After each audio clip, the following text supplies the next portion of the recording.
Greetings, Tube of Views, it's Yellowbelly here, and yes, we've got another one of my Retro-Recollections.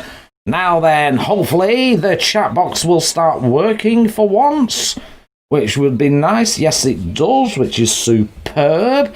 And yes, so just have a quick squiz through who we got in. First in, of course, was myself and Glenn. We've got Josh. Hello, Josh. Not seen you before. Welcome to Retro Recollections. And I think Josh is a mate of Glenn's, I believe. So, yeah, good to see you, buddy. Welcome to the channel. We've got, of course, the legend that is Pete Walker. And who else have we got? Oh, we've got the Hirsute Arst 8-bit Rage. Hope you've been shaving that backside of yours, honey. And who else have we got? We've got me, of course. Yeah, Josh, Johnny B, JB. Good to see you. Ego Chip, who was released a new Amstrad game, and I have put it on my Discord channel, guys. Check it out, it's really cool. He's using CPC Telera to do it, so big shout out to him. Definitely big shout out. So please do download and have a go over the game. It's really cool for your old Amstrad. We got DVD Film Blow, good to see you, buddy. And Steve W, good to see you, mate. Amazing channel as always. I do try and keep up with his videos. He's one of those channels that's really cool. And who else have we got? I'm just flying through. Texie88, of course. Good to see you. Jez Dukes, good to see you, buddy. And the one and only Kate White, I see there. Good evening, my dear. Good to see you. And yes, we need more Kate on the screen, don't we, chaps? We got Jason Grant. Good to see you, buddy. And we've got Beardo. Good evening to you and Mrs. Beardo. And yeah, really good to see you. Yep. Wonderful. And of course, everybody, all salute to Phil Marshall Novabug himself. If you haven't joined the Bug Army, why not? Link is in the description, as always, to the Bug Army. So, yeah. Please. Anybody new? And Oxford Goods message is retracted for some reason. Was it a spelling mistake, buddy? Don't worry, but good to see you, Oxo. Anybody new to the channel, please be aware there are no filters. You can swear, you can be as politically incorrect as you like. I really don't give a rat's ass. Within reason, you know what's suitable and what isn't. I'm not going to judge as such. I'm going to move the chat box over a bit because it is a little bit cutting out a bit. There we go. That might look a bit better. So, and we've got, of course, we've got GP in. Good to see you. Long time no see, buddy. Long time no see. Right, I suppose I better introduce my guest, hadn't I? Now, he has been chattering away, but he hasn't realised I've got his microphone switched off. But not to worry. What I'm going to do is, if I can get all these buttons, I need one of them button box things. Make my life a lot easier. So, please, where's that gone? There. That is up there, and that is there. Well, that was very clever thinking, that, Phil. But not to worry. So please, everybody, say hello to a good mate, a good friend. He's been with us for many a year now, dipping in and out. So here he is, the one and only Glenn, Retro Macaque himself. Hiya, buddy.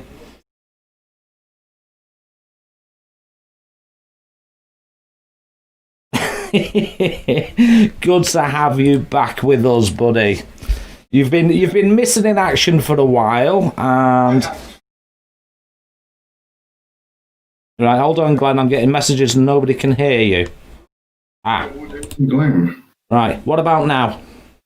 How about now? Are we? Hello, YouTube. Hello. Better. Better. There we go. There we go. Better. You're back. Yeah. Sorry about that. Yeah. Josh says hi. Yeah.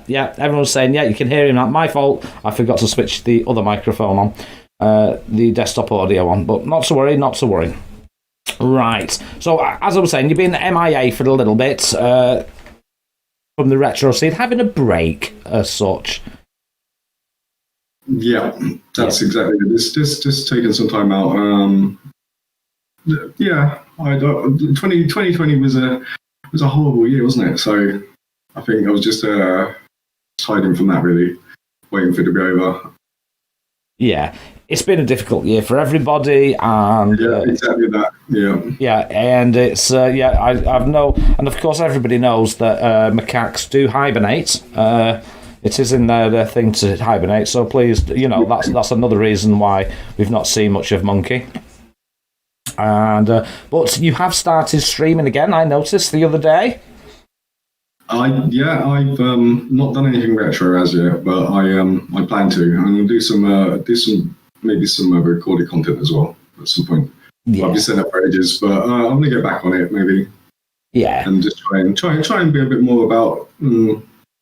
Whilst I feel able to, it's probably best to. Yeah. Well, I always say, do the stuff that makes you happy. That's it. Exactly. Yeah. And if it makes anyone else happy, then a bonus. Well, yeah, this is it. I know that my shows makes some people happy and some people miserable, usually my guests. But not to worry. It's, so far so good. We're good. Yeah, so far so good, yes.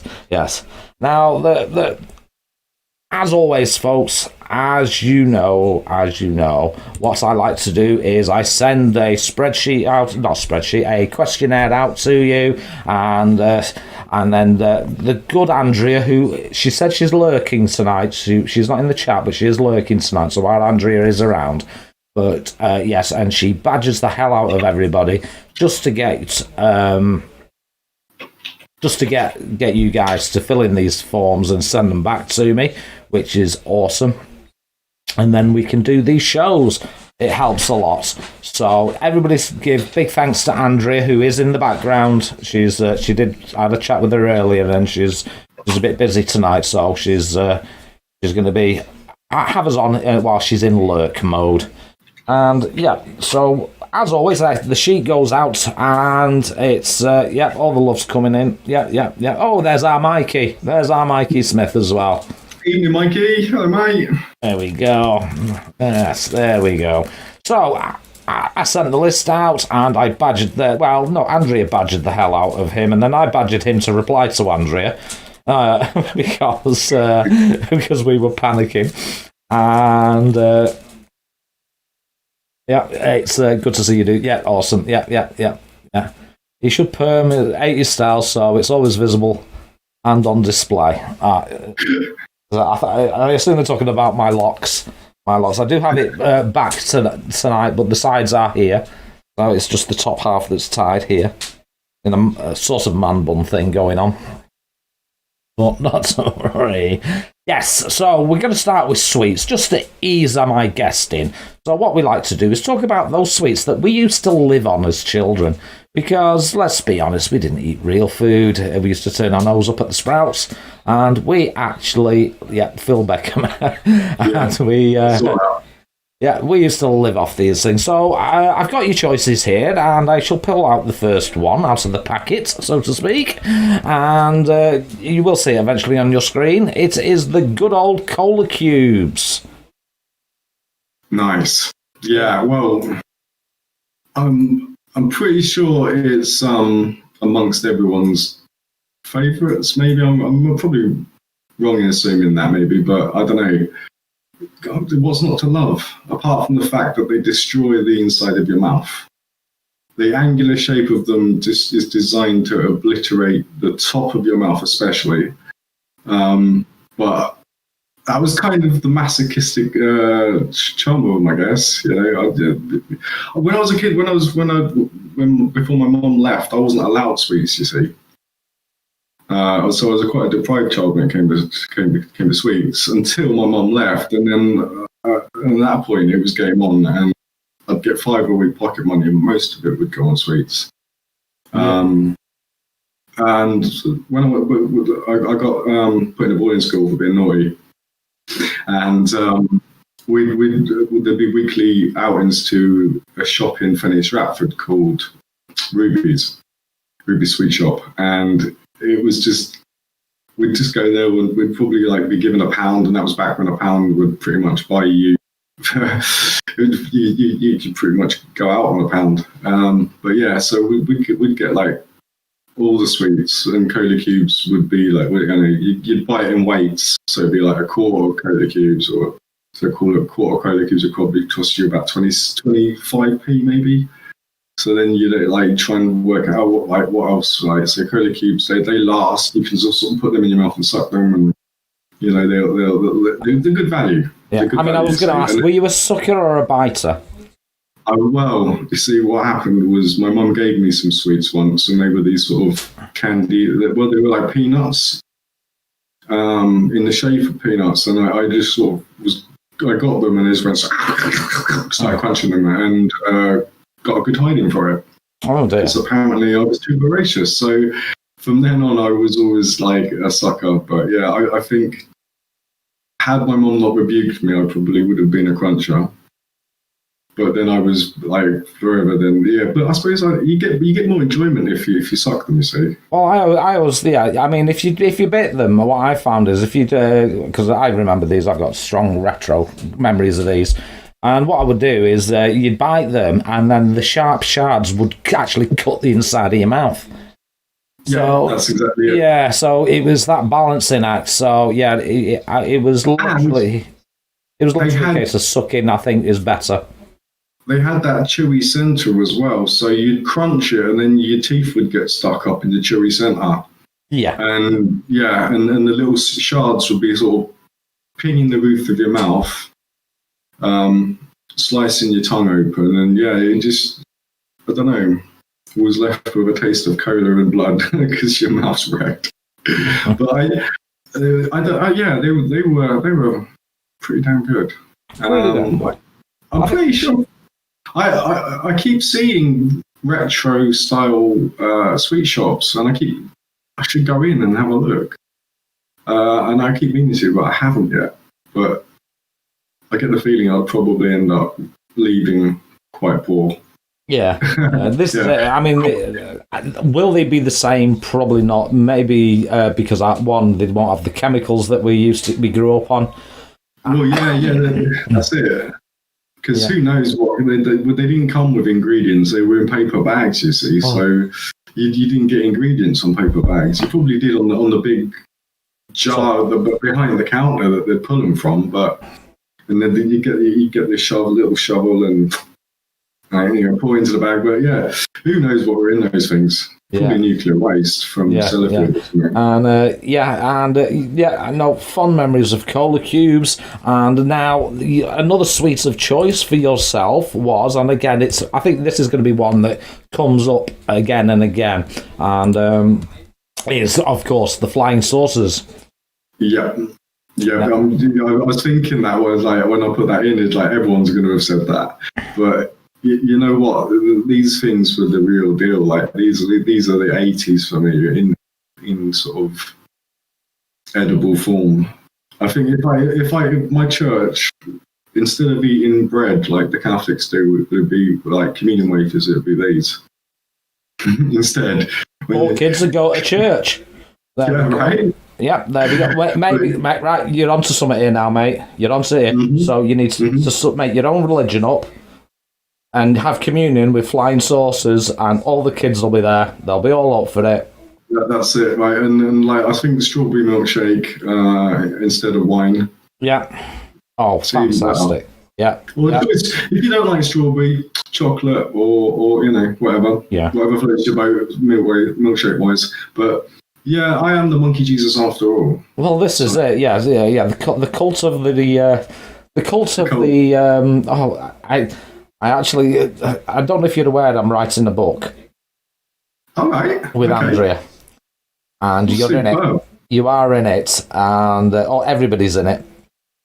Wow. And I did pitch an idea to her. Everybody's in it, all the retro community. and I pitched an idea of what did I call it? The cult of the Simian Messiah. Right? Yeah. Yeah, think of it along Pratchett lines. A whole religion has formed just around this monkey and they'd actually throw its shit against the wall and they'd make prophetic meaning out of it. I'm gonna read my poo. Yeah, once I'll have you flung it. Yeah. So it's just an idea that I was throwing with Andrea earlier on this week. I want this as soon as it's done. I want it on my desk because the minute it's finished, I want it on my desk. Oh, right there, please. Yeah, you will appreciate it. You will appreciate it. I will very much appreciate it and print it out and read it very much. Yeah. So, yeah, I didn't get a chance to speak to Glenn when we started writing the book because obviously he was having a time out. But I knew he wouldn't mind me having him as a character in there, like everybody that I've asked. So, yes, you will be in print, sir. I've just seen a technique said about roller cola, and we used to. Well, our neighbours used to get like pop delivered from the milkman, which just seems strange to me. It just seems anachronistic now, but at the time, I guess it made sense. And it was, there you go. There's the next topic of subject. Yeah, no, that's okay. That's fine. I don't mind us going off on tangents, mate. Yeah, it was weird. I used to get milkshake and orange juice. Milkshake and orange juice. Off my milkman. Yeah. Yeah, exactly. Yeah, exactly that. And potatoes as well. Yeah. I seem to remember. But fudge was another one. This stems back to sort of going shopping in Central Milton Keynes Cross Shopping Centre, which we'll talk about later. They had this sweet shop there, and they had all sorts of different types of fudge. So I'd just sort of try it. I remember trying the first time I saw it. I just was like, one of those, a quarter of those, and was just like, yeah, this is the stuff. I was quite a chubby kid. I did like the food. I did normally spend, if it wasn't computer games, it was sweets that I spent my pocket money on. Oh yes, I think we all usually the both. Yeah, usually. Well, that's the thing. Those were the times when you could. Yeah. You could get a budgie, and you could get like a whole ton of sweets as well. And I always used to, I used to love that. Yeah, awesome. Yeah, it's, and again, this was our food. This is what we lived on. That's right. Yeah, we didn't. We'd have our cereal in the morning that just to please our parents and try and find the toy in the packet. But this is what we really lived on. That was the sweets from the shop. Yeah, and it just makes me.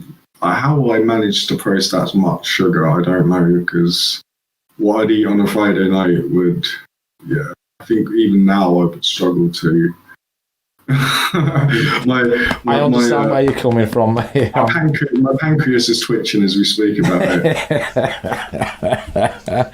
Excellent. And Den Haag's just said chubby, so I was like currently known as the retro gorilla. Yeah, pretty much. Were you a chubby kid? Were you a chubby kid? I was essentially Eric Cartman. You're an Eric Cartman of the 80s. I was, yeah. That was essentially me. I was just like a big fat kid, and I had boobs. I was that fat. I'm getting a bit of a cleavage going on here, so. Whoa! Oof, hello. Man boobs. Man boobs. Yeah. So we'll move on now from the subject, and we'll go on to a subject that I love. It's always my favourite one because it always brings memories back to me. And with you being an 80s kid, it's really cool because I remember a lot of these. I'm going to put two together. I've not the pictures are actually on the screen already. So BMXs and skateboarding were your toys, your outdoor toys of choice. Can you tell me a little bit about that? Well, I don't know. I was sort of I jumped on all the fads as a kid. I like breakdancing. Like, what else was it? Besides sort of skateboarding and BMX, there was roller skating, pogoing. Well, yeah, all those fad toys. But the ones that sort of stuck with me were sort of BMX and skateboards. And I suppose I remember, like, I got a rally burner. It wasn't the one with mag wheels. It cost 119. Cause I remember how much it cost. What colour was it? Gold. Gold. The gold one. Ooh. I had the gold one. Yeah, it didn't have the mag wheels though. It was the 120. It was a super burner. It was a super burner. That's it. I had exactly the same one. Not the super mag burner, but the super burner, and that's it. And what a machine that was! Me and my dad, we went out for a bike ride on it the first day I got it, Christmas Day. Yeah. And it was icy. And we were down by the Milton Keynes Bowl, and of course I fell off. I hit an ice patch and scuffed up my bike the first day I had it. And my dad was just like, "See, this is why you can't have nice things." I was like, "Oh, the bike." But yeah, that was a joy to behold. I sort of stalked it in the case catalogue there, and was like, you see if anyone's feeling generous come Christmas, this one. Well, I think I pointed to the Super Mag burner, which was 179. Yeah. I think my parents were like, yeah. Yeah. You can have the next one down instead, but still, I was still blown away by it. And obviously it came, and they tried to hide it. My parents had tried to hide it in one of our cupboards, and of course I found it. And they were like, "Yeah, no, that's for the kid down the street. Yeah, no, don't worry about it. That's not. Yeah, don't worry about that." So I was like, "Oh, okay, then yeah, sure, that'll be for David. I better not tell David." My mum was like, "Yeah, you don't tell David, because it's like the kid down the street. Don't tell him he's getting a bike and that." I was like, "All right, Mum, don't worry." Of course I did, but yeah. So David was disappointed, and he was jealous of me because I had a bike. I should have told him. Just going on to staying on BMXs, there was two types really of BMX riders. There was the track riders that with all the jumps and stuff like that, which is my son actually did. My lad Sam, who was on over Christmas, he used to be part of the England BMX team under 13s over in Manchester at the Velodrome, and so he used to do that. But yeah, and then you had the what we call freestyle, where you do all the jumping and leaping about and all that. Which camp were you in? Well, we had, let's say that where we lived, I lived on Coffee Hall, which was really close to the Milton Keynes Bowl in Milton Keynes. And near there was a motorbike track. And I remember being like, there you go, Milton Keynes. I remember being like a ski jump in this like, it was basically all mud. It was all dirt. But yeah, there was a ski jump, so we'd come tearing down that and then just leap off it. So we didn't really, none of us knew that there were scenes, or that were sort of underground really. So we didn't realise there was. We just tore about on our bikes and did wheelies and jumps and jumped off stuff, and yeah. So as far as like actually formalising it, and we knew nothing about it. I'd seen possibly like people doing half pipe stuff, and maybe it's like some, and then of course Bmx Bandits, which had like track racing. Yeah. Was one of my favourite films, definitely. I should have picked it. Should have picked it. Yeah, Bmx Bandits with like Nicole Kidman, who was about 17, and so sort of baby faced. Yeah. Yeah. It's all right. It's still legal enough to be. You can say you fancy. Well, at the time, I was what, 9 or 10 anyway. So I was always lusting after bigger girls anyway. So. But yeah, no, it's like it was just basically just something to have fun on, really. The BMX, it wasn't. I never really took it any serious. Like I was always just trying to wheelie. I never did manage it. Yeah. Obviously, was that pre or at the same time that you were into the old skateboards? And by the way, hello Zypho. It's good to see you, Pudding. Yeah, evening. It was pre. Yeah, it would have been pre, but not by much. I think BMX was first, and then skateboard. And again, the skateboard wasn't really. Again, it was just something to have fun on. And then actually the first time I got hold of a skateboard, we thought it'd be a wheeze to shove it under, like send it rolling out into traffic. So.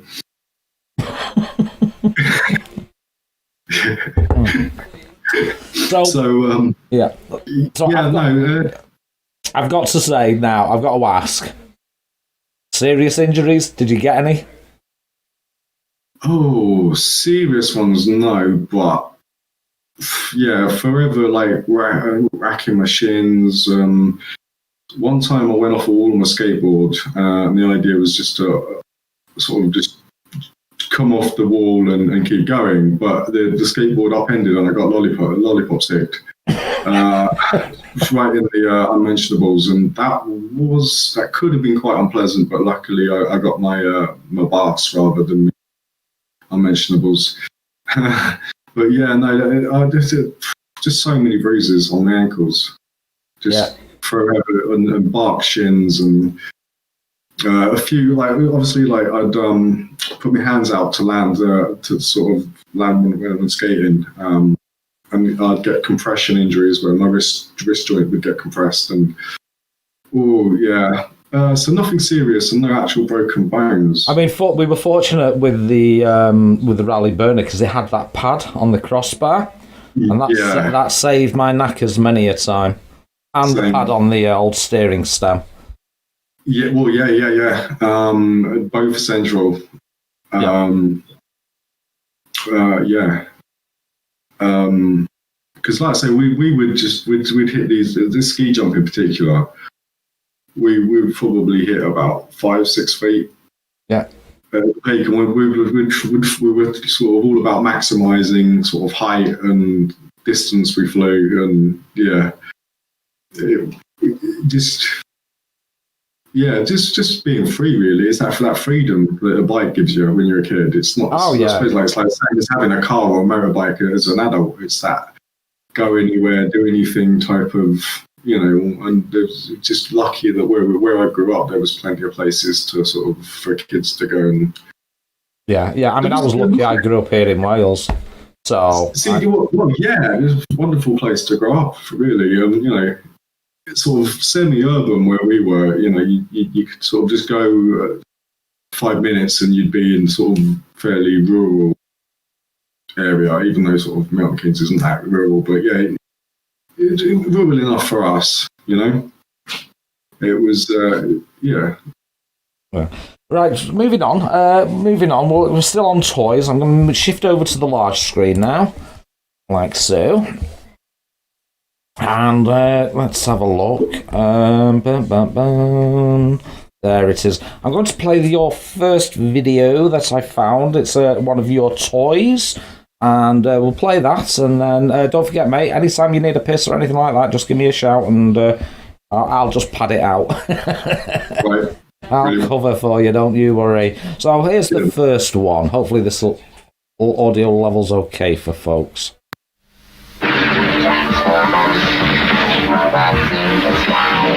Only the heroic Autobots can save Earth. Sideswipe, grapple, ratchet, jazz, a whole army. Evil Decepticons! Autobots, transform! The Transformers, robots in disguise. The evil Decepticons must be stopped by the heroic Autobots. The battle goes on. The Transformers. Robots in disguise from Hasbro. There we go. Of course, the classic that was Transformers. What a superb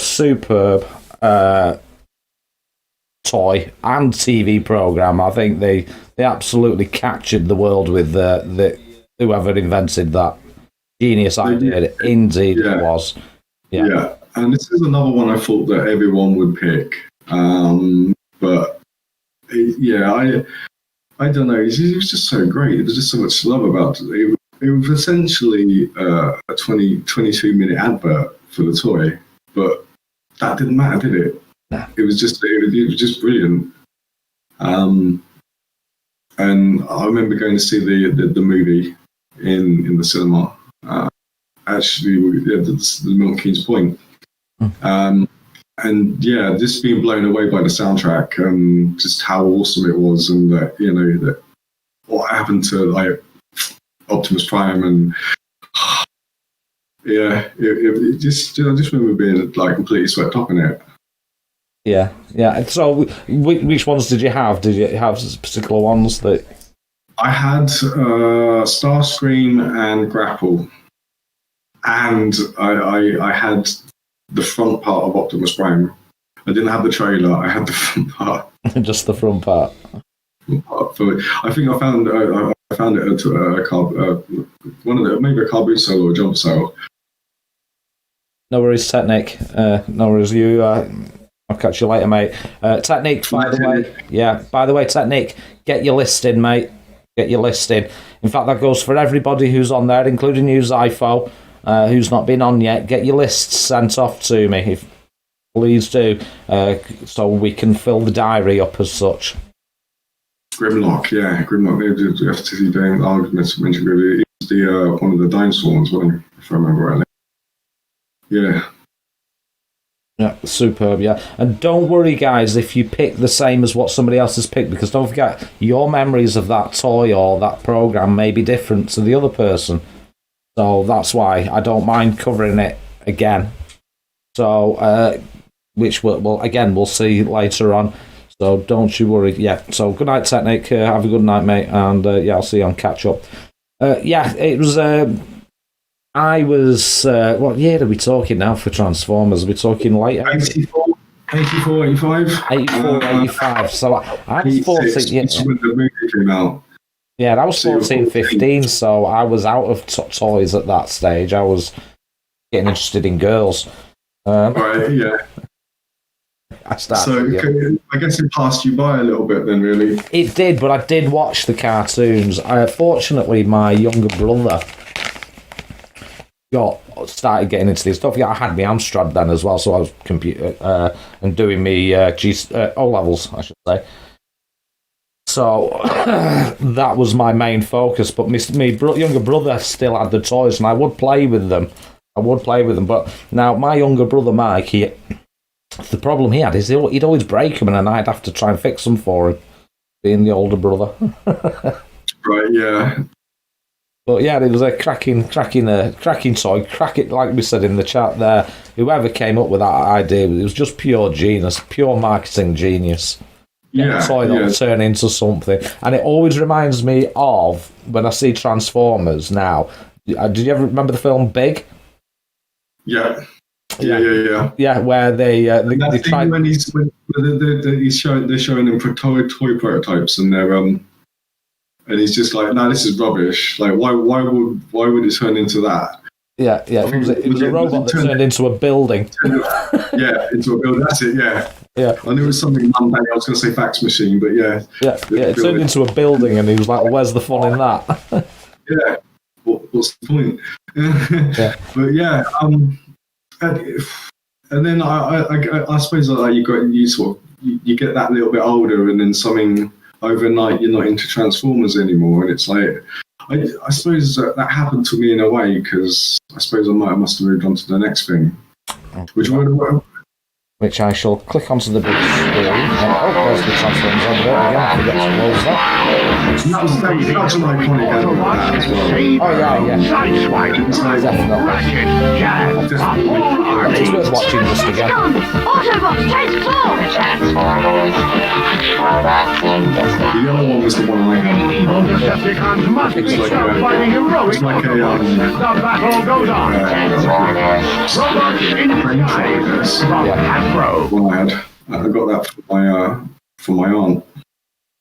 So from Transformers, what I'm going to move on to now is... Now, when I got the list back from Andrea, and she did the wonderful background for me, as she always does, I wasn't sure which one you had, so I found an advert with them all on. from the UK. So let's have a check out of this one.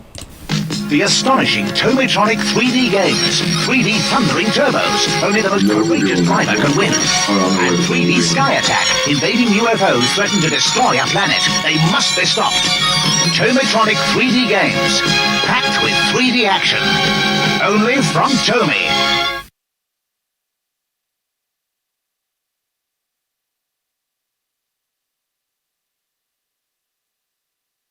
Right, so I had the biplane one, which I think was silver, and I had the Shark Attack one, which I think was the red one. And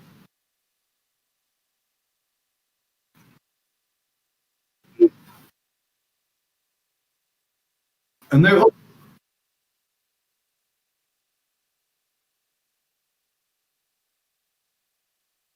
Yeah, and I think it basically worked on stereoscopy, and it was just essentially one of those LCD games, like Game & Watch type of things. But you look into, and at the time there wasn't a lot in terms of gaming for me at that point. So what I had was cherished, and I'm sure around that time I probably had imprints around my eyes where I'd been looking through that thing so much, and yeah, how many batteries I went through, I don't know.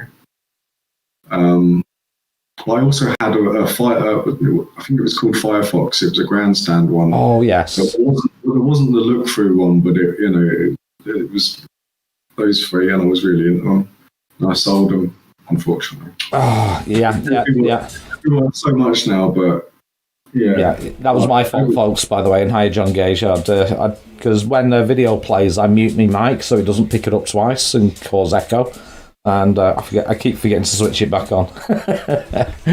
But these LCDs were fantastic, and the FL fluorescent ones as well. And I always wanted one of these. I only ever had a go on the red one. I never had one, but I always wanted one, and. Because I thought the technology was wonderful for what it was, and it was private as well, you know. Yeah, that's it. Yeah. The trouble was though, you couldn't play them in the dark, because if you look at them, there was that sort of bit on the top that let the light in, which you needed. You see, so you could never sort of play it under the covers. I suppose that's the same as most of those LCD games. I guess they needed light, didn't they? So. Well, it's not one that you could play under the covers when you're supposed to be asleep, sort of thing. But yeah, well, the only thing I used to do under the covers is go through the underwear section of the case catalogue. Yeah, right. With a torch. Yeah, we all been there. Yeah. Well, the Game Gear was good for that. I had a Game Gear as a kid, and the Game Gear was great because it didn't need because it was backlit. You didn't need a light, you see, so you could play it in the dark. Exactly. Yeah. But yeah, no, the Tomitronics, I remember, I think I probably got 20 quid from my Christmas money, and I went straight to Woolworths and got myself, I think, the Shark one. Yeah, and Shark Attack. Then I think my birthday came in March, and then I got the silver one, which was more expensive, but it was a bigger unit. Was that the one with the stereo speakers on the side? There was one with stereo speakers on the side. See, I don't remember this. Yes, I did. Yeah, I think it might have done. Yeah, I think it might have done, because it was more expensive than the red one. It was and it was bigger. It was a bigger unit. And I just remember just sort of playing that for hours, and like I say, getting the rings around my eyes. And I was anything gaming related, I was nuts about. We still carry on with that. I assume now that this was a machine that is close to your heart, so I shall run the UK advert for it.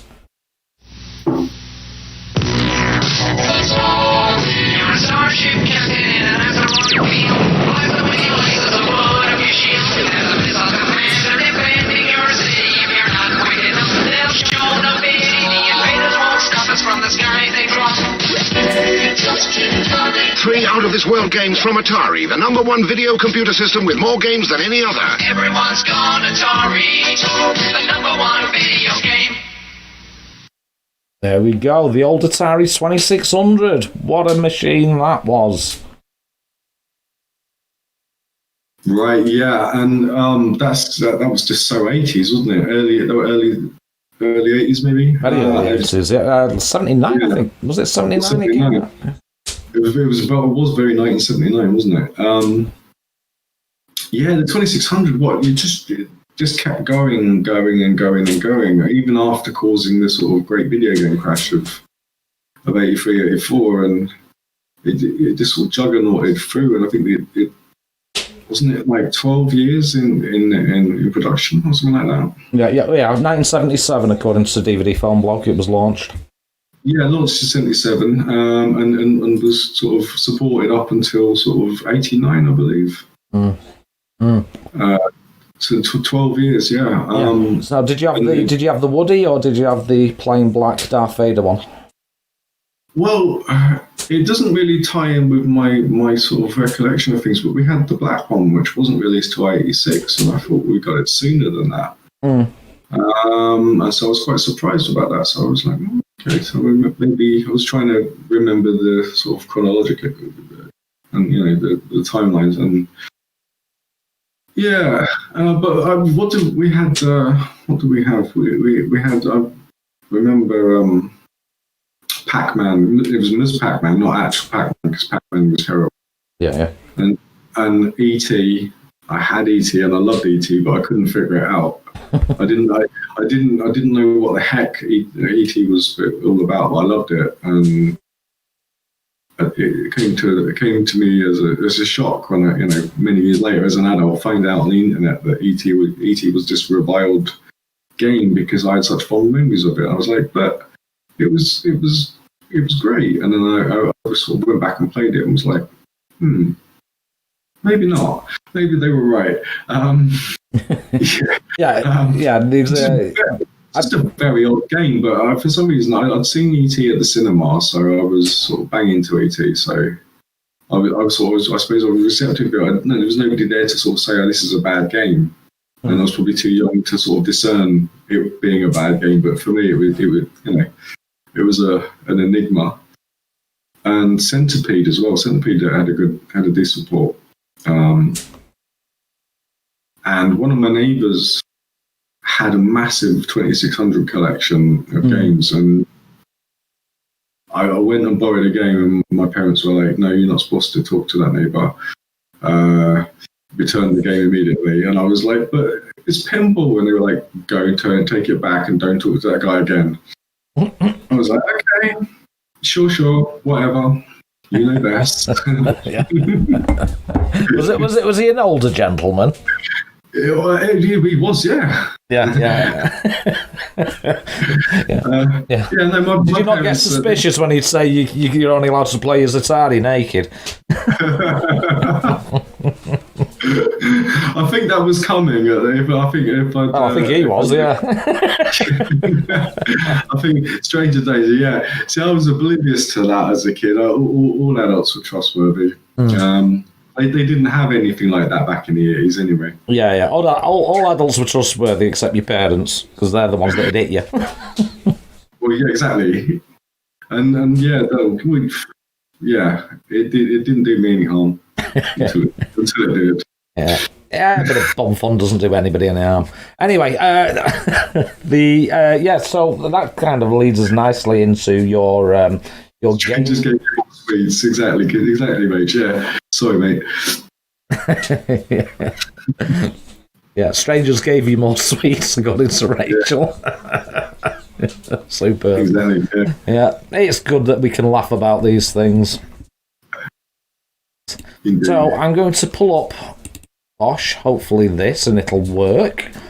I've just noticed I've not plugged my cable in, but I assume the stream's okay and it's not lagging or anything. I've not heard anything from anybody. He's running on Wi-Fi. So I'm actually running on Wi-Fi. So must be okay. Yeah. Happy days. So what we're going to look at next is one of your game choices. Now, this one's the Ye Old Arcade, and hopefully I can get it working. It's working well. All right, okay. Superb.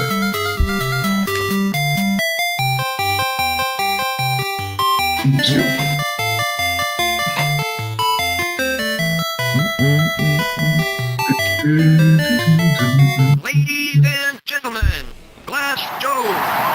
Let's have a crack at this. Right. Left. Body blow. Body blow. Body blow. Body blow. Body blow. Body blow. Knock him out. Body blow. Body blow. Body blow. He's been practicing. Left. Right. Hook. You got him. Knock him out. How do you do the knockout? Excellent. Superb. I might not have the things done properly, but not to worry. Come on. Not to worry. Body blow. What a classic game this is. The wireframe idea was pretty cool. I remember seeing the Amstrad version similar to this. Was it Frank Bruno? Bruno's boxing, yeah. Which was similar. There was another one that was made by Dynamic, I believe. That also was quite similar to Punch Out. I can't remember what it's called. I think it's called Rocco, if I remember rightly. If anyone knows, some chat. There we go, I didn't do too bad on that after all.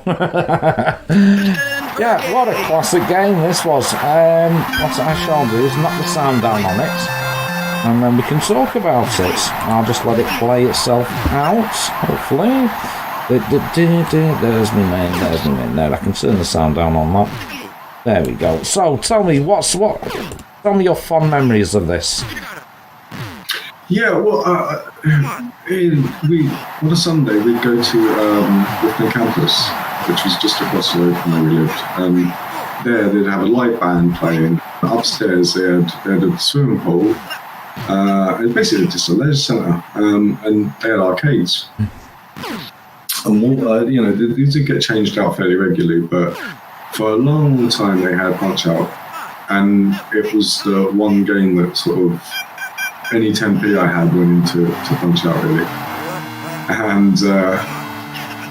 And just bearing in mind this was 1984, and graphics like this were unheard of. And the fact that it had speech, had sample speech, and it just like two screens, because it was a way for Nintendo to use up the surplus stock of screens they had. So it was they had dual screen. So there was a lot about it to sort of that it made it stood out. Really, it was just sort of one of those ones that you really noticed, and like I say, I played it to death.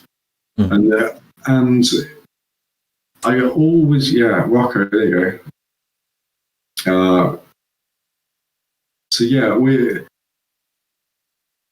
I remember being I could always beat the first guy, Glass Joe, and then for a long time I got stuck on Piston Hurricane, and then I could then beat his Piston Hurricane easily. And then I got to Ball, and that's unfortunately where my progress stopped from then on. And Ball became my nemesis for so long. I actually played earlier. I think I did play earlier, but I couldn't even beat him then either. But I have actually beaten him since as an adult, which felt really, really good. Yeah. And then, of course, I got my ass handed to me by the guy after. So. But just having beaten him was a psychological victory for me, really. It was cathartic. So, yeah. But yeah, that ball bastard. Yeah. it just, see, I've fond memories of like reaching down under vending machines in Northern Campus with like gawk and stickiness and grimness to find coins, and I always would, and I'd always do it, and there'd always be coins under these machines, and I'd get these coins, and then or beg or borrow off my parents or whatever, and they'd all go into the arcade machines.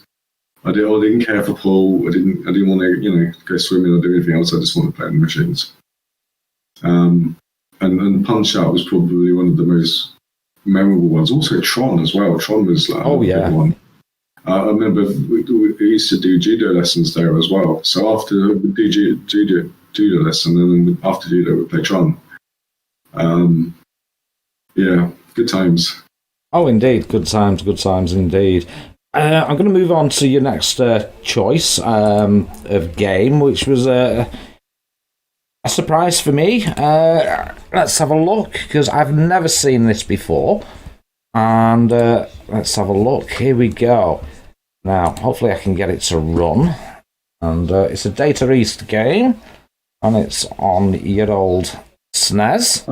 It's actually by Beam Software, who did Way of the Exploding Fist, amongst other games. Yeah. Beam Software, I think they're Australian. All right. Melbourne House, that was, wasn't it?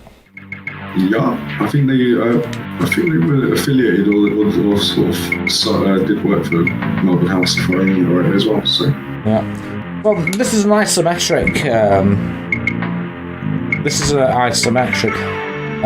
The chat, I'm not sure. I think it's refreshing itself every time I go to the other stream, and it doesn't show up on this screen. FC. So bear with me. Yeah, this one is an isometric, and there's your character there. And I was let's have a look. Wooden door. Choose. You can open it. It's alive. And then why is that not open?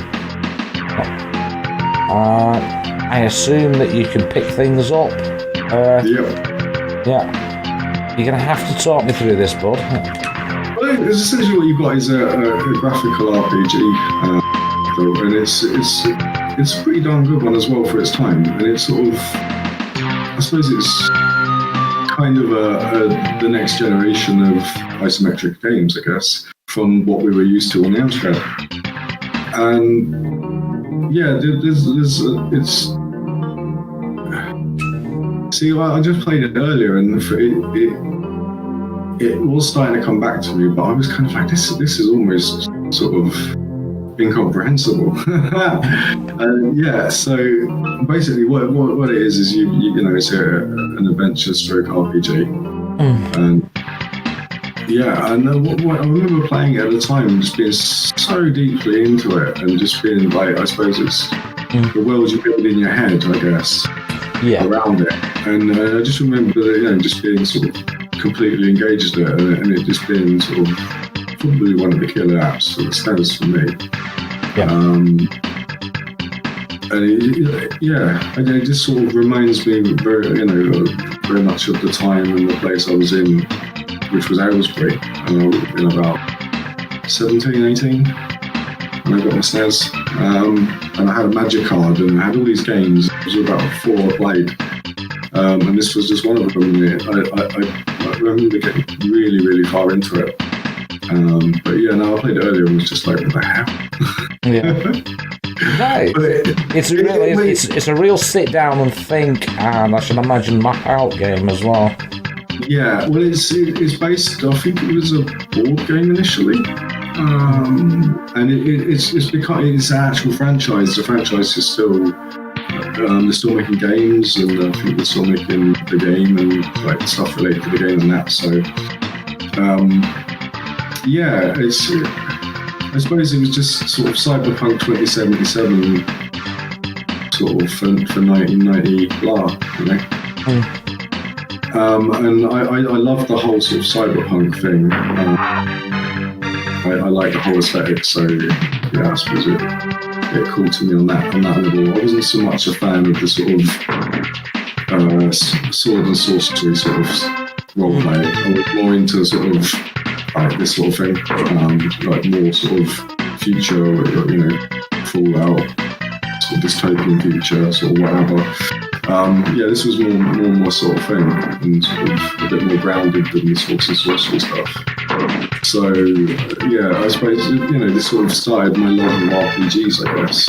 And also the soundtrack, which is dynamic, by the way. It is contextual and it's dynamic, so it will change depending on what you're doing. which was, I think there'd been a few games before it that had done that, but I think this was the first one that I noticed that actually, it was all relevant to what was happening on screen, and it's actually a really good soundtrack. So, yeah. It's a cracking game. It's one of those. It's a real thinker. And you have to put. You see, I don't mind them, especially the RPG genre, because you do, as you said, you enter into your own world. Your brain makes up for the differences, doesn't it? That's it. Based on and it's sort of. I suppose it's sort of seeing games progress as an art form as well, because it's you've got the sort of basic stuff from sort of text adventures to the sort of graphic adventures to sort of action adventures. And that evolution of games, I suppose I've always been interested in that. And as much as I love my retro, I love my new stuff as well. So, I've always been looking to the future. And I remember even then I remember asking my dad, is there going to get a point when games are going to look like movies? Which, and he was like, well, yeah, it's bound to happen, surely. I was blown away with the old FMV stuff. In the arcades, obviously, you had Dragon's Lair. Dragon's Lair, yeah. Oh, I remember me and my dad found that in an arcade, and it was like £1 a go. And obviously, that's back when a pound was £1. And we were like, well, should we? And I remember putting the £1 in and being dead within about 10 seconds, and it being game over and thinking like, wow, that was surely a thing that happened. So I was completely mesmerized by technology and anything sort of, progressive. And I was sort of fully into the idea of games getting better and bigger. And I suppose, you've got the landmark games that sort of throughout sort of gaming history that have got there. And here is one. Yeah, this is this is actually a VHS video I found on YouTube or from the computer center, and it's basically they actually released a VHS videotape that explains the whole game. And I just thought it was amazing. Rather than actually try it, because it's that in depth the game just to get started. I thought, I won't play it. It'll be better to just have some video playing in the background. And then I came across this. It's really cool because every now and then you'll see the VHS tracking lines. But yeah, this was a game that I think everybody, apart from John Gage, who's just said he'd never played it, has fond memories of. It was the killer app for the BBC Micro, and it was also pretty cool on the old Amstrad as well. Yeah, the Amstrad version was good. And it's just, again, that world you build up in your head, like you had the details that weren't there. So, it's another reason why I love retro is because, the worlds seemed more vivid. Because your head was doing most of the work, so you didn't have it there on screen, sort of like you do nowadays. It was all in your head, so you've got this sort of amazing game where you can literally, galaxy's big, universe is a whole universe to explore, and a whole universe of possibilities. And no one game is the same. And yeah, I mean, it's one of those games that's what we call open-ended and free roam. Exactly, and for the time that wasn't a thing. That was incredibly rare, and it was just a landmark piece of software engineering and ingenuity, and it's magnificent. It's not. I can't find words to describe it, because words are superfluous. Play it, experience it, live it. It doesn't even seem clunky today. It still seems classic. there is clunky elements to it, but it's still sublime. It stands alone, really. And there's a point. Have you actually tried the new ones that are out? Obviously, from Sears. Have you tried the Elite Dangerous? Elite Dangerous was actually free on Epic Games Store the other week, so of course I love free games, so I jumped on it. And you know what? I prefer Elite. Yeah, final answer. Final answer. I could actually dock on Elite. I couldn't on Elite Dangerous. And that's without computers, without the docking computers, because obviously the docking computers help. But I could actually dock, and I couldn't for the life of me. I tried for about half an hour, and just ended up frustrated. I was like, "Oh, screw this! I'm going to go play Elite." Yeah, play the original instead. Yeah, I found. Don't get me wrong. I'm not going to take away from Elite Dangerous. It's especially in VR. Bloody hell. Oh yeah, no, that would be worth trying, I think. Yeah, in VR, but it's almost too much going on. Yeah, but again, maybe people are going to say the same about this game, the old Elite, that there was too much to remember and certain keys and things like that. So, well, I suppose it's like anything, you know. If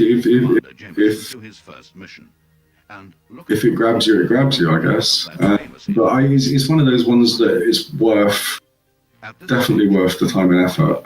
Yeah, for sure. It's just yeah. And again, the free roaming element of it, where you can decide how your own morals throughout it. That's it. Do you buy the drugs and slaves and firearms, or do you not? do you just it's just so many possibilities, and I suppose it's that world you build, and it's sort of, like I say, it's the world you build in your head that makes it special. Yeah. Do you think maybe that's lacking from modern games now? Well, it's all done for you, isn't it? It's basically, it's all there on the screen. It's not as, you don't engage your brain to sort of fill in the gaps as much anymore. So it's lacking that in the modern games. Yeah, they lack that extra bit of world building you do in your head, and sort of those decisions are made by the artists. So all those decisions. All those decisions and those pictures and all that is pretty much handed to you on a plate now, so it takes it out of your... That's exactly that, yeah. So, no, I understand where you're coming from on that. Ego Chip says Elite is boring and overrated. Yeah, and they see, and I can fully understand that. I've got a low tolerance for boring games. So if a game is boring, then I'll pick up on it, and I can definitely see how someone would think that Elite is boring. Yeah. But I suppose it's what you have, isn't it? I suppose it's what speaks to you at the time, I guess. Yeah. I suppose we probably all pick a different game, as to what sort of stirred us. Yeah, one man's shit is another man's gold. That's always the case. Yeah, well, yeah. But I suppose what I'm saying about Elite applies to whatever that game was that sort of made you connect and made you sort of brought you into that world and sort of captivated your brain enough to sort of build extra details in, whatever that game was for you, that's a Spin Dizzy, yeah, Spin Dizzy. There you go, Spin Dizzy for Ego Chip. Yeah. Again, I think is boring and overrated. Well, there you go. There you go. But it's exactly that though. It's that game that made you think. Yeah. Which is the whole idea of this series, really. It's to bring out those games and those memories for people. Bridget, Alex, yeah. So let's move on now from gaming. Let's move on to your next section, which I have here on my list. Let's have a look. Alrighty, yep. Okay, so we're going to move on to the old idiot box now. TV programs were a lot different to what they were now, what they are now. And here's your choices. I'll start with the first one. I'll play it, and I'll play the intro for it.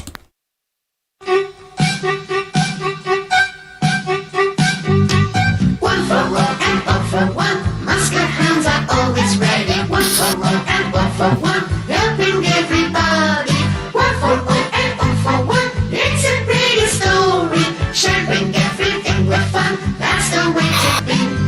One for all and one for one. Musket hounds are always ready. One for all and one for one. Helping everybody. One for all and all for one. It's a pretty story. If you got a broken jump, think how it could be. They cross their hearts and pray. They cross their swords night and day. They drink a beer and swear they're faithful to their king. No matter what you say, The trouble is, I actually know all the rest of this. never far away. They're always ready to fight. Oh, I better let it all play, or else people will kick off. one for all and all for one. Musket hounds are always ready. One for all and all for one. Helping everybody. Good for the Viking, yeah. All and all for one. It's a pretty Not heard the full version in years, there you go. everything with fun. That's the Hello, way John to David. be. See you, buddy. One for all and all for one. Musket hounds are always ready. One for all and all for one. Alex says this is his favourite. One for all and all for one. Kids are Yes, yes. Well, when you're on, mate, I expect that to be in there. There we go. So, were you asking me to cut it then? Yeah. Yeah. Was that due to memories or due to it's painful? Yeah, both. I hated this show. I hated this show so much. It was pathological, and I don't know how I know all of the theme song. I just do, and it was just painful to watch. It was just, I call it cringe burn now. It's when your cheeks get flushed and you just like, oh god, this is bad. Yeah. And it always brought that out in me, and that freaking theme song. Oh my god. Yes. I've got to say, I fucking hated it. I'm with you, mate. I fucking hated this. I absolutely... My younger brother used to watch it religiously, and he loved it, Mikey, my younger brother, and I fucking hated it. Absolutely. Oh my god, it's like nails down the old chalkboard for me. That. Yeah, and it was dubbed as well, and the dubs were always so awkward. And I hated that as well. It was just, yeah, nails down a blackboard, 100%, right there.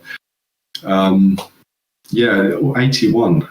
Yeah. I think they probably put it would have been about 83, 84 that we got it over here. Yeah.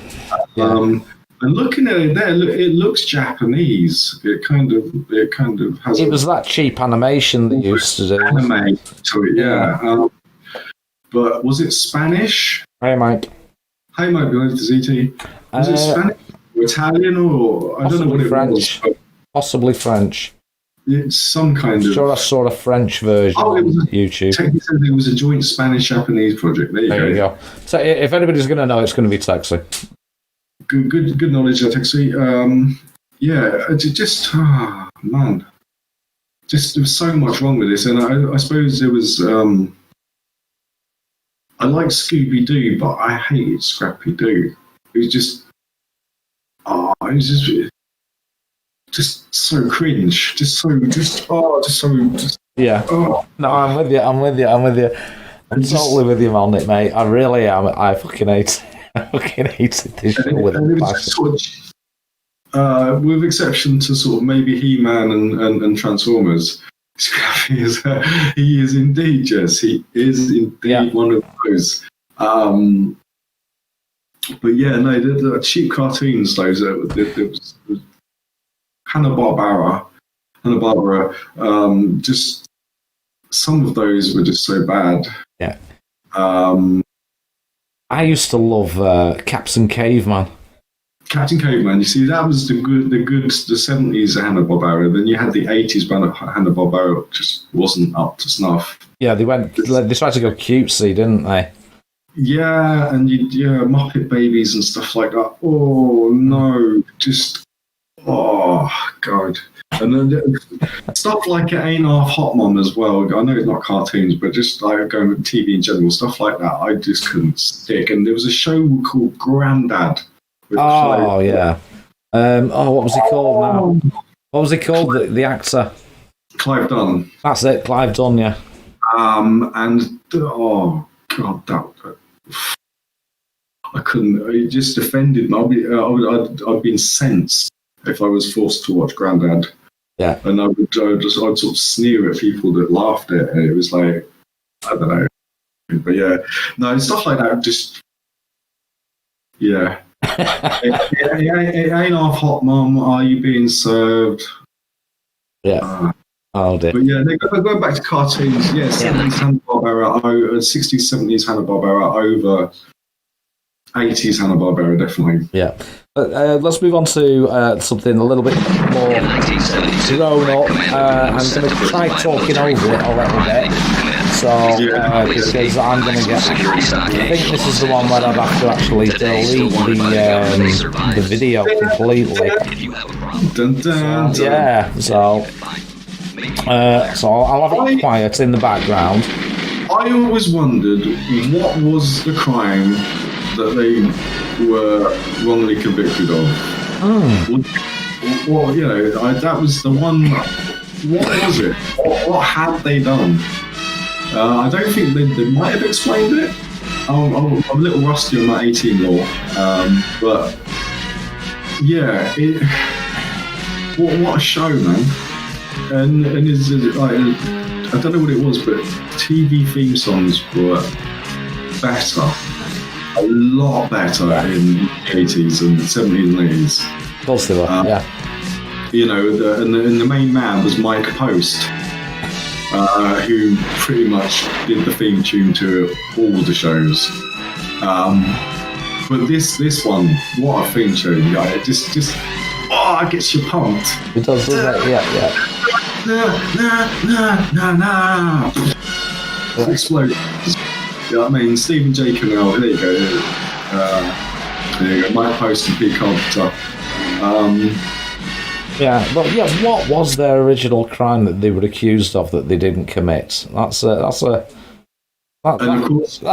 researching that. So who's going to know that? DVD or Texie will probably know the answer to that. No, DVD and Phil Blake's got it. They were pirating DVDs and. There you go. There you go. But yeah, Dwight Schultz went on to play Reg Barkley. He did indeed. Yeah, in Star Trek. Yeah. But the A-Team they used to put it on a Saturday night, and I'd come in from playing on the bike and that, and the A-Team would go on, and we'd have like burger and chips for tea, and maybe some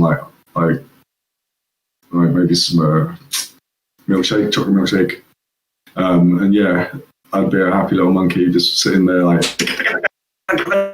Yeah.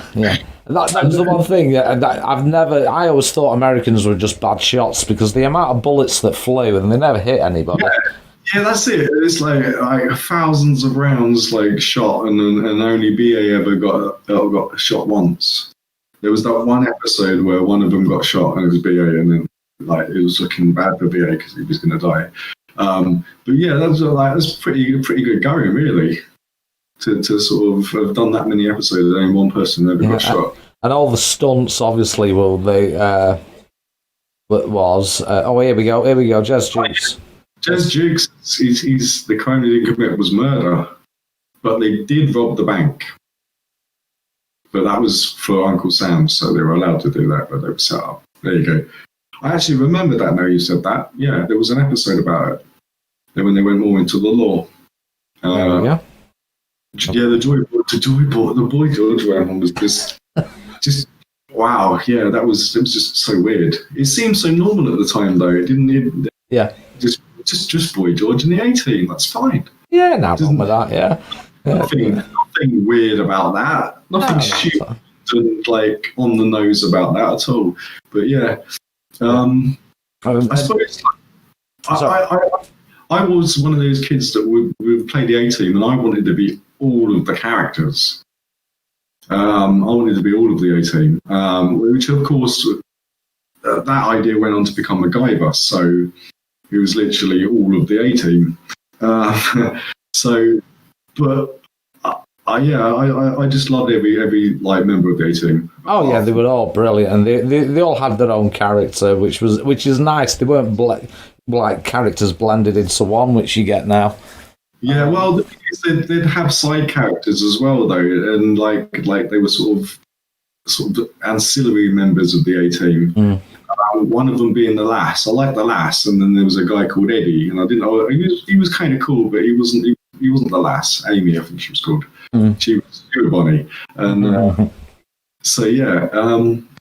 And it's just one of those things. So like this is basically the formula for an A-Team episode. So yeah, you've got some trouble in a town, just any town, America.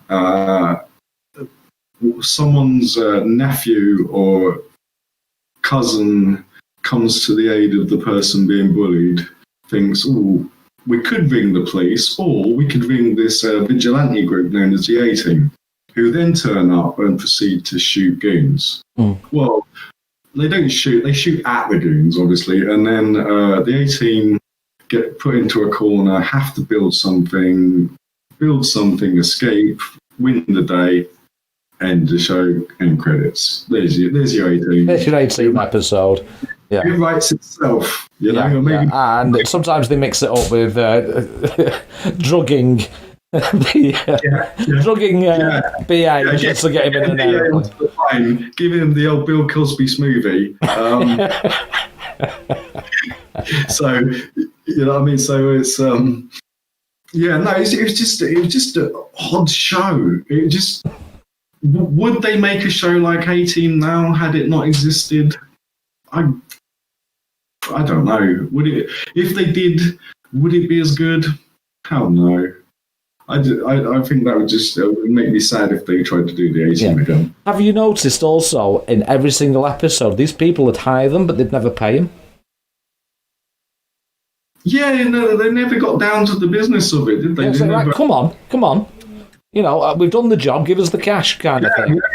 Yeah, they're getting all Han Solo about it and being like, mercenary, yeah. But the thing is, Face always got paid, normally. If it was a niece that was reaching out to them, then Face would definitely get paid. Yeah. Sometimes Murdoch and maybe on the one occasion Mr. T. But Hannibal, like, why did he always wear gloves? California's really hot. Yeah, you know what I mean? He's oh man, he must have been maffed the whole time. Yeah. But yeah, it was the gloves and the cigar, and it's like, well, sure. Right, let's move on to another one now. This is going to be...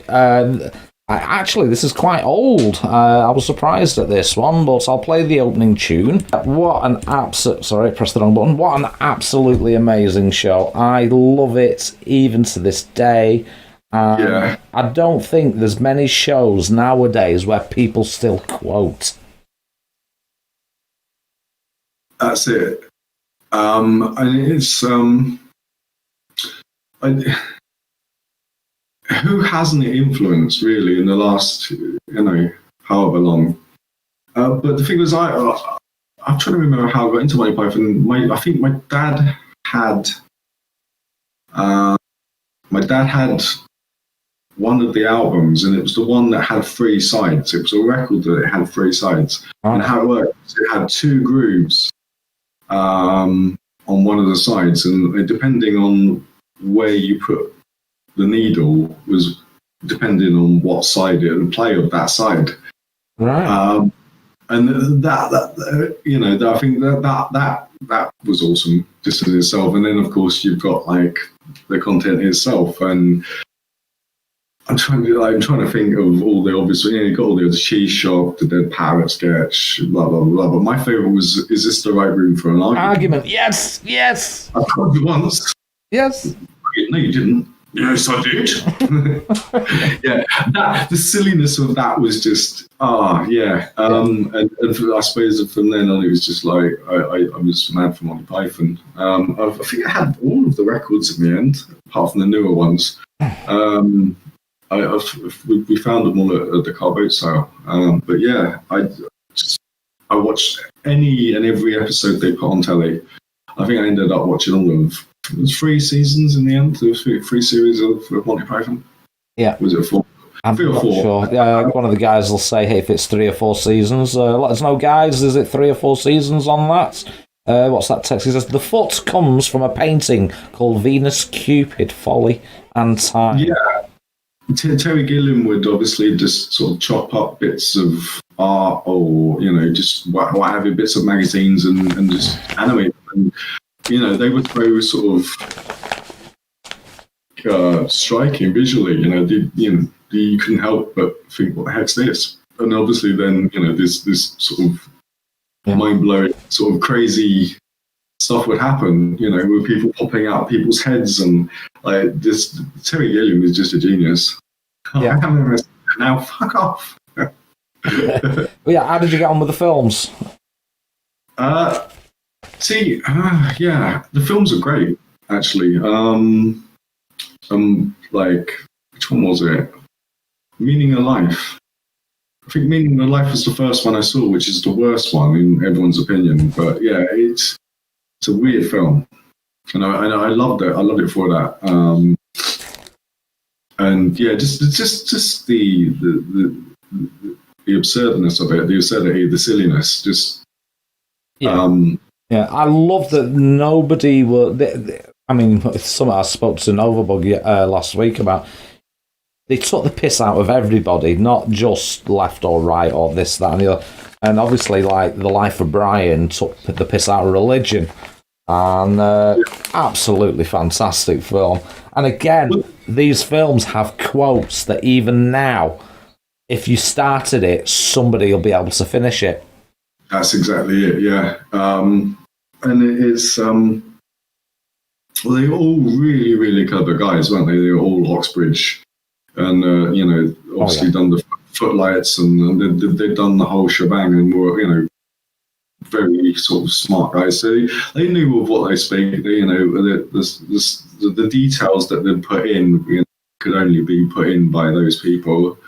Because they were so smart. Graham Chapman was a doctor, if I remember rightly, and John Cleese was a barrister. So these are really, really smart guys, and that comedy sort of, I don't know, that spoke to me more than sort of silly stuff. I sort of looked down. I was kind of a comedy snob as a kid. And I kind of looked down on sort of slapstick and sort of basic comedy. So, yeah, and sort of, I suppose Monty Python was part of that, I guess. And then I sort of, through Python, I sort of developed a liking for stuff like The Young Ones and, the sort of new, radical, new wave comics of the 80s, like Lexi Sale and Aid Edmondson and Rick Mail and all of those guys. So it kind of... Yeah, and I suppose I still like that now with people like there were what they called Peep Show. Those guys, it's all it's all related, and they're all sort of Oxbridge type of. Yeah, and you can see the influences on other people. Yeah, and they basically sort of walk the steps that those guys on the Python walk. So it's it's. I'm sort of not as into comedy now, which is weird. But I'll still watch it. But I suppose everything now that's sort of comedic is sort of based on something, isn't it? Yeah. Or it'd be, Sorry, just checking the chat there. Night, GP. GP's got to shoot. So good night, buddy. Good night. And I just wanted to answer Texie88. Fuck off. We are the People's Front of Judea. Yeah, we're the people's fun dude here. Yeah, that's it. Hey Anna. Hey Anna. I hope you're feeling well. I hope everything's okay. Yeah. Yeah, I hope you're okay, hon. I believe you. Send me a PM, honey. Just to make sure you're okay. I'm not going to go into it. Let's move on to movies, shall we? Let's go on to movies now. Obviously, this one's been on before, so I shall turn the sound down and we'll talk over it. First one, of course, is good old Ghostbusters. Tell me why this is so special to you, where you saw it, etc., etc. Right, I think this was one of the first films I saw at the Milton Keynes Point, which itself was a thing of legend. It's not even there anymore, I believe. But this was one of the first films I saw there, and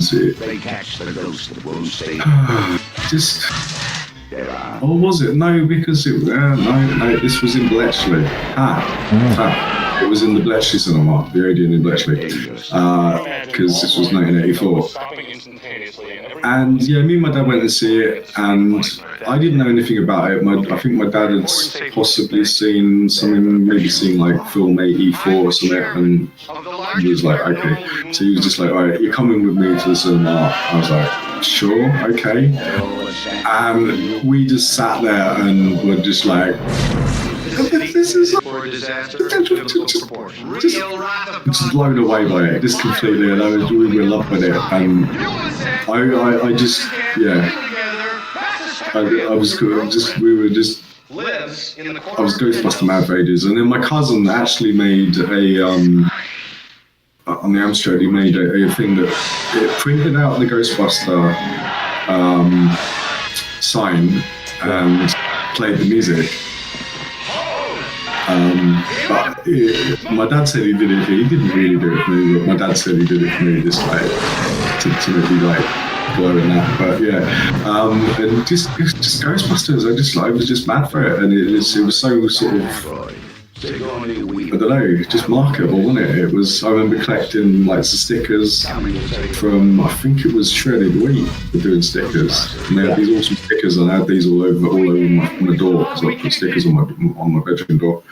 My bedroom door was covered in stickers. So and it's just probably one of my first. That and Indiana Jones the same year, Temple of Doom. Yeah. Just being formative, my first sort of, I guess, of my love of cinema, my love of films and cinema, and it sort of began in those first few sort of outings to the cinema with my dad.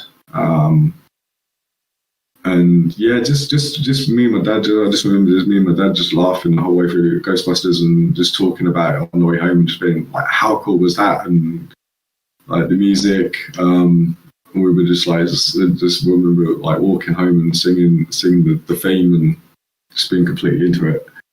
Yeah. It's definitely a feel-good film, isn't it? And 84 was a fantastic year for films, and video games. Yeah. Oh, of course it was. But they just I suppose that formative feeling, experience of a lifelong passion, I guess. I rarely get to talk to people about film, and I suppose that's why I love YouTube, because there's all kinds of people talking about film, so there's plenty of discussion to be had. But at the time, it sort of formed. It was formed there, and I've just sort of kept it to myself. So I've made a few, links below probably for my channel, but I've done a few film ones. I should really do more, because I enjoy film so much, and I enjoy talking about film so much. And I suppose that those films of the 80s, they're just so memorable. Yeah. It's weird.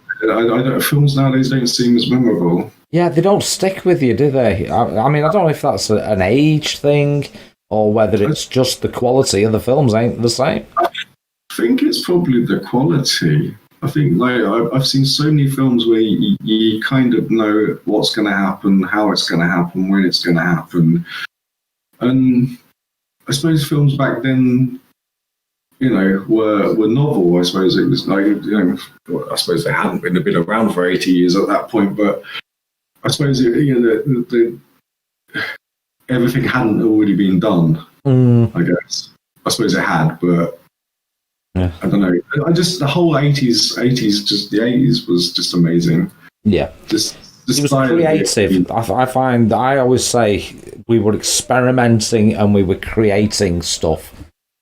Styles, fashion, films, music. Everything was experimental, wasn't it? Yeah. And the thing is, like, and then from the 90s onwards, everything started becoming the same. Nobody... Yeah. Stuff started becoming homogenized, and it's I don't know, the 80s just seemed, I suppose looking at it through sort of rose tinted goggles, but just things were better in the 80s. Life was better. Right, let's move on to your next film. Again, I'm going to have to turn the sound down for this one. Feel free if you need a wee, mate. No, we're good. We're all good. Yeah. Yes, exactly. You didn't see any experimental 80s shell suits. So, here's another classic film that everybody's going to recognise.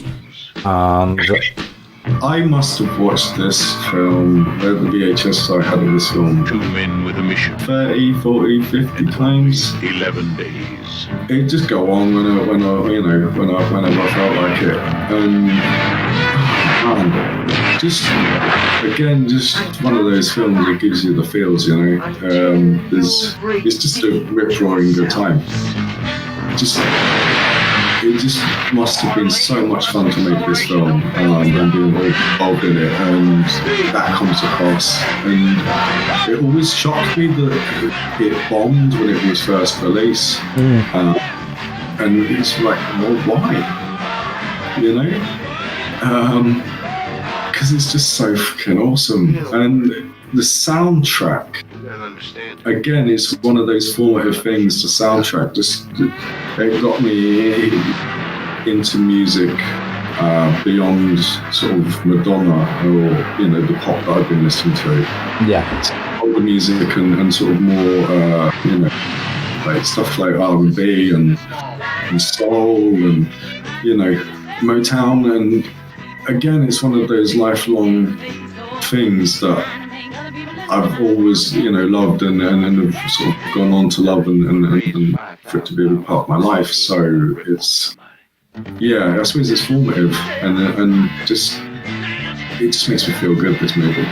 It's definitely a feel-good movie, definitely. Solid. It's just such a rip-roaring adventure, and there's like, it hardly stops for breath, but when it does, it's right, and you've got like the moments like this, like when Ray Charles starts beating on the organ, and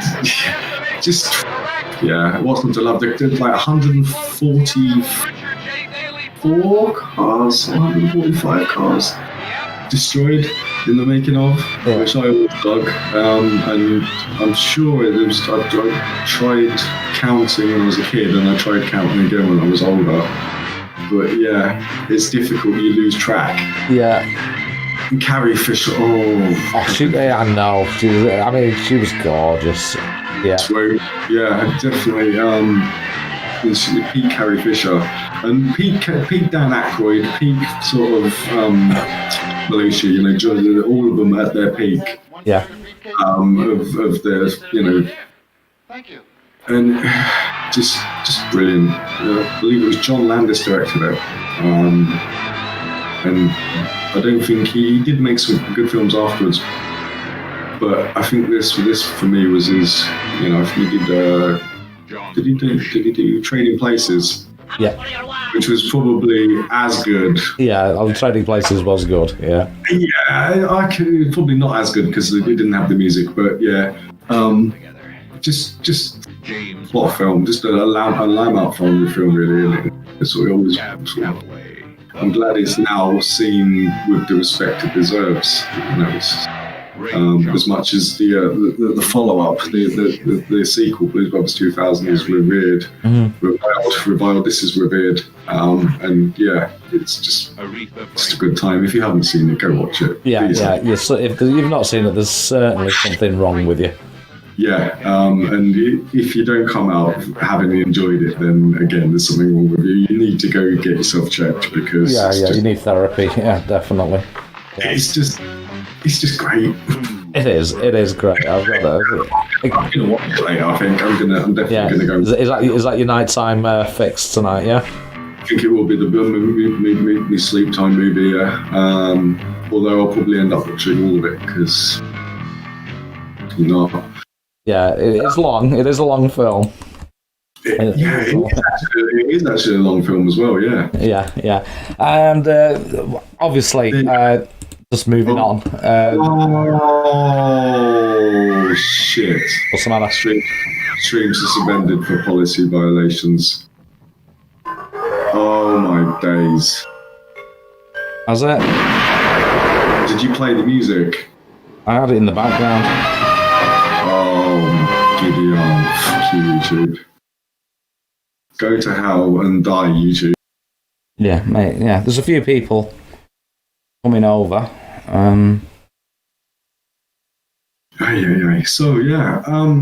It's not to worry. Not to worry. What we'll do is we'll just carry on, and I'll do a thing and paste. Hiya, John. Hiya, guys. Sorry about that, folks. Move to China for greater freedoms, indeed.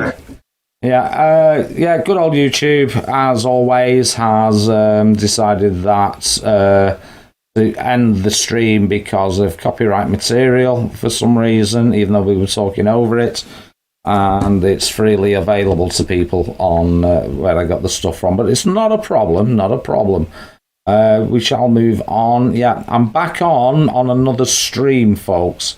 If you can possibly send that over to the other people that are in the other chat, that would be appreciated just while we wind down.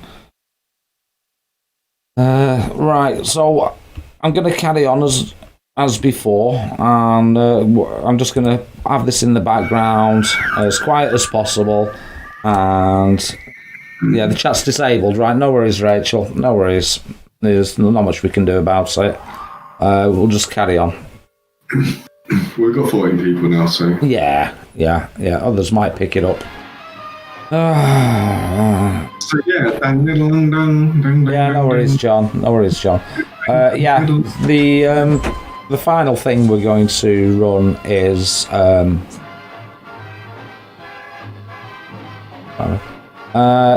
what we're going to do is talk about James Bond. Who was your Bond?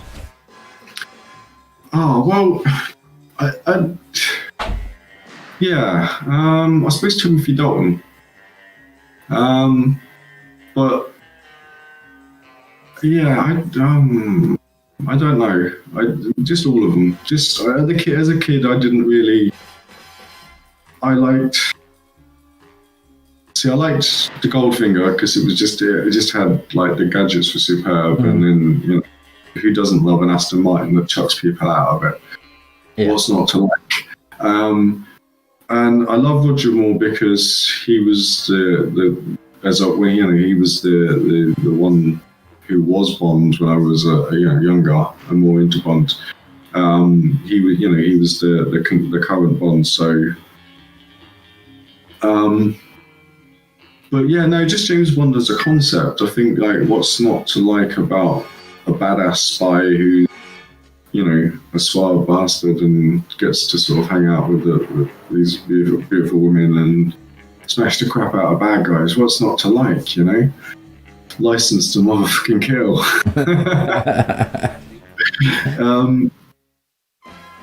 So it's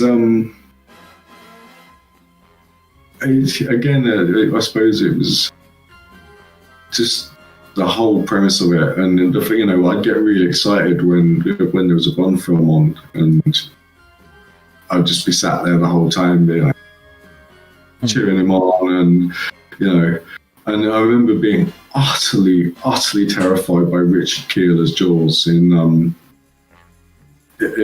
Spy Love Me more than Moonraker, because he was nice in Moonraker, but oh my god, Spy Love Me, Richard Keel, Jesus, nightmare fuel for me as a little kid. So the fact that Roger Moore was dope because he could beat Jaws, and yeah, just James Bond, man. What's not to like? Yeah, of course. I mean, it was almost how can I put it? Like, it was a cult thing, really, wasn't it? Where you had to see the latest Bond film. Your dad would insist on it. I don't know if you had that, but my dad used to insist, no matter what. When a Bond film, he'd take it. Yeah. It was me when he insisted, like, I had to drag my dad to see, it would have been not Live and Let Die, bloody View to a Kill. Mm. And again, it's another one I remember sort of seeing at the cinema. And yeah, just the set pieces were awesome. When he like Spy Love Me, when he's skiing down the mountain at the beginning, and he dives off the cliff and opens the thing, and it's ba ba ba ba ba ba ba. It all comes in. It's just superb. And it's just James Bond. I mean, it was that. I mean, obviously, there's not many films that would always have a royal premiere. And Bond did. This film did. It always had a royal premiere. Yeah, it's like almost like a part of the British institution, isn't it? Really. Yeah, well, I suppose it is, and the fact he was British and not American was pretty flipping cool as well. It just made him that bit more accessible to me, I guess. Yeah, I was British. I could be James Bond. Anybody could be James Bond, But yeah, I do. I'm trying to think which one made them. I suppose it would have been Goldfinger. But then sort of View to a Kill, I remember being utterly terrified by Christopher Walken in View to a Kill. I think View to a Kill was it was View to a Kill and Living Daylights were the first two sort of soundtracks, like the Bond theme songs that I was aware of. And I think View to a Kill is probably one of the best. Definitely one of Duran Duran's best songs. Oh yeah, definitely. But definitely one of the best, if not the best. Maybe not the most iconic, but for me, definitely View to a Kill was just a great track, and it spoke to me, and sort of I hear it, and it just makes me think James Bond. So. And the Monty Norman, just brilliant, just all of it. I kind of went off it a little bit after GoldenEye. It kind of lost me after that. I wasn't overly fond of Brosnan as Bond. Slightly more appreciation for him now, and GoldenEye is a great film. Yeah. Regardless. But yeah. It was, John Barry. John Barry was was it Monty Norman did the theme song, John Barry scored the films. Yeah. And that's right, just Living Daylights was the last one he scored. But they were just so iconic, the Bonds, and they always had like the latest gadgets, and I suppose their product placement. But at the time, it just seemed like cool stuff to have, like these 20 grand watches and what have you, that and sort of £200,000 cars he was driving. I suppose it's aspirational. Yeah. One day I'll drive an Aston Martin. A DB5. Again, it's something that gave me that formative experience. I was mad for cars, and it's the cars were a very big thing in the Bond franchise. So I suppose it appealed to my love of cars, I guess, as well. Yeah. Yeah, it's certainly a like as you said, everything is iconic about it. It was absolutely awesome series. Still is, but I think the latest thing has been killed. The latest movie is going to kill the whole franchise, which is a shame. Because I thought Daniel Craig's done a cracking job. Well, I think it depends on who they chose, because I think if Tom Hardy took it, he'd be quite a safe pair of hands. I'd be very interested if Tom Hardy went on to be Bond. Well, it's going to be a woman. No, they keep saying it's going to be this, it's going to be that, but nobody knows. Everyone's speculating, everyone's guessing. There's no firm Bond as yet. No one has been officially confirmed. So Tom Hardy for me would just be perfect. I don't know. I think that would be if Hardy was the next Bond, but who knows? Like you say, they might get all political about it and choose somebody sort of whose face fits 2021, I guess. Yeah. I just hope they don't go too politically correct.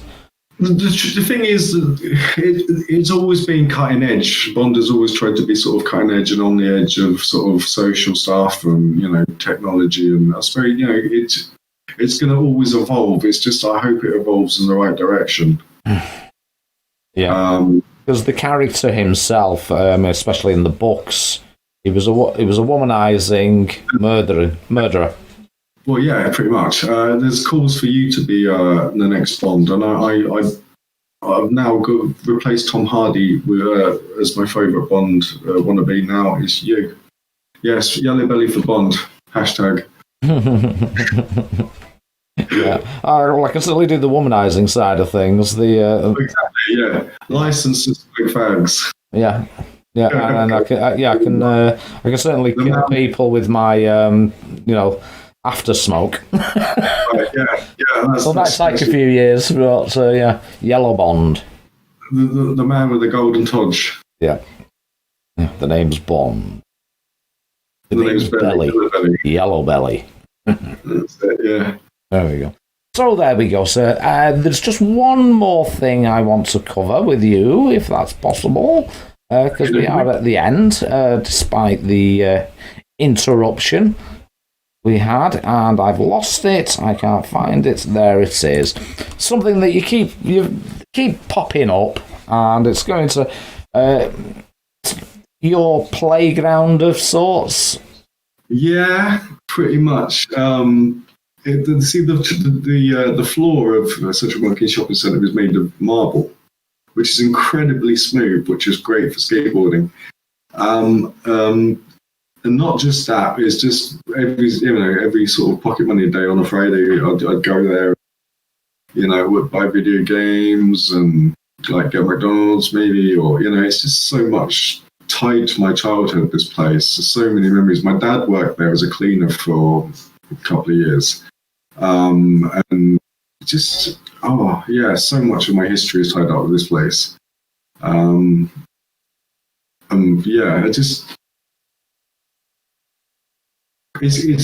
always view Milton Keynes as kind of a soulless place because it's the same age as I am. It's 43, 44 years old. So it's got a history, but that's different now because it has history and it's sort of it's part of my history. So I suppose I'm just trying to think where on that map I'd be. I'd just be sort of where I lived would be the top left, and it would just be just out of that shot where I used to live. If I'm looking at it the right way, which I think I am. Yeah. So my house wouldn't actually be on that picture, but it's not far from there. But it's just a magical place, really. And not only that, is that they shot Cliff Richard's Wired for Sound there. The video for that. Well, he's roller skating, which my dad was there the day they were filming that, and I think he met Cliff Richard. I'm not sure, but I'm pretty sure he did. But yeah, they closed off a section of it down the end, and they filmed his skating around. But it really was great for skating and skateboarding because of how smooth the floors were. But yeah, Milton Keynes, just so much of my history played up that place. And I have more memories of it now. So yeah. Yeah, happy days. Radio.